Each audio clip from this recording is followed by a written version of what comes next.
what I wanted to do was pivot 1 second because I don't know if the world knows this, and so it's an honor really for me to be here with you, Doug Evans, and with you, DJ KOOL. Like to sit next to a man who came from a region that no one counted. You know what I'm saying? The Mid-Atlantic region, no one counted that as a region. They always talking about Dallas. They always talking about Chicago. They always talking about New York. They always talking about California. Like DC don't exist. Well, not only did DC be very instrumental in hip hop, but they created a genre of music that has stood the test of time. I often say that go-go is I called it the brother from another mother. DJ KOOL said it was more like a cousin, so I'm gonna yield to KOOL and say that go-go is like a first cousin to hip hop. And so just last week, October 8th, I think was the exact date, DJ KOOL, Let Me Clear My Throat, officially platinum, y'all. Platinum. Yeah. Million records sold, DJ KOOL. It was a long time coming, brother. How do you feel about that? It took a year. How do you feel? I'm blessed, man. And sometimes you just got to fall back and let God do it. I mean, come on now. Come on, Tommy. You know what I'm saying? You already know that we had them numbers, man, but I guess we had to go through the process. You know what I mean? And I'm glad that it's happening now, as opposed to happening when everybody thought that it actually happened. Right. Well, it gave us a second life, because the thing that here's the two things that the world may not know. Number one, I wrote the marketing plan for that record and I pushed it for KOOL. I remember when KOOL, Rick Rubin called me out to Cali and he brought me there to work a Chino project, but he was signing DJ KOOL that same week. So I was there the week that Walt and them showed up. I met Walt Sr. and Walt Jr. that weekend, at the same weekend that Rick Rubin flew me out there to hire me to work the Chino Excel project. But he told me that he had a DJ KOOL. He was signing DJ KOOL and wanted to know if I knew him. I said, of course I know who DJ KOOL is. So it was an honor for me to work on that record.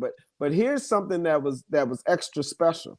When Rick Rubin signed that record, it was a year old. It had already served its life in the Mid-Atlantic. Well, Rick Rubin signed it and they wanted to make it go gold, go platinum, make it a pop success, the record that it is today. But what's required to do that is you need radio. Well, radio didn't want to play the record, especially in the Mid-Atlantic. I'm talking Philadelphia, Baltimore, Richmond, because they had played the record a year before. So I was tasked with getting that record started all over again. So never before in the history of music has a record charted 1 year and then came back and charted a year later on the pop chart. And that happened. And people say I did a great job, but I say KOOL delivered a great record. That's what I say. It's easy to chart a great record. When you have a record like Let Me Clear My Throat, I mean, just look at what it's doing now. At the time, it was very hard. I remember GCI didn't want to go on it because they said they only played the hits. It got really hard for me to actually get GCI. It all started, though, with Baltimore, Philadelphia. Gary Young was the first one who led the charge, and he was the one that was the holdout. Every station told me they would come back if Gary came back. And I went to see Gary Young, and I said, Gary, will you play the record? And Gary said, why would I play a record that's a year old?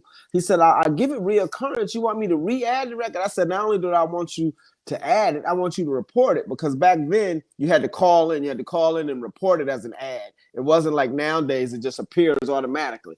So Gary said why, and the truth of the story was simply this. I looked at Gary and said, Gary, the record is going pop. It's going to be a pop record, and they're going to forget that you did that record. And I'm trying not to have Black America erased from the history of this record. So I need you to go back on it.